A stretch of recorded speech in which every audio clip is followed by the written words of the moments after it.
মোবাইলে স্ক্রিনে যে ৩টে মানুষকে আপনারা দেখতে পাচ্ছেন, তার মধ্যে একজন হচ্ছেন কামারহাটির তৃণমূল প্রার্থী Madan Mitra.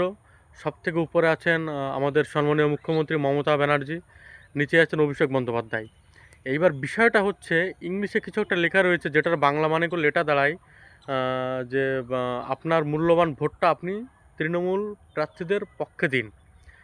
Caste your vote in favour of TMC candidate বলে লেখা আছে। তো এটা পড়ে তো বুঝলাম যে ভোটটা টিএমসিকে দেওয়ার কথা বলছে, আমরা তাই দেবো। কিন্তু ঘটনা হচ্ছে, যেটা আমাকে ভাবাচ্ছে সেটা হলো, উপরে ওটা কোন ভাষায় লেখা রয়েছে? এটা তো একটা ভোট প্রচার হচ্ছে, তাই না? আমাদের বাংলার ভোট, আমাদেরই পশ্চিমবাংলায় ভোট পর্ব চলছে, বা কদিন পরে শুরু হবে। তো এই ভোটের প্রচারটা ওটা কোন ভাষায় হচ্ছে এটা তো আমি বুঝলাম না। আমি বাংলা ভাষাটা জানি, এটা তো বাংলা ভাষা না, হিন্দি ভাষাটাও না, তাহলে এটা কোন ভাষায় প্রচারটা হচ্ছে? উর্দু ভাষা। আজকে কলকাতার বুকে উর্দু ভাষায় ভোটের প্রচার হচ্ছে। ভাবতে পারছেন বিষয়টা?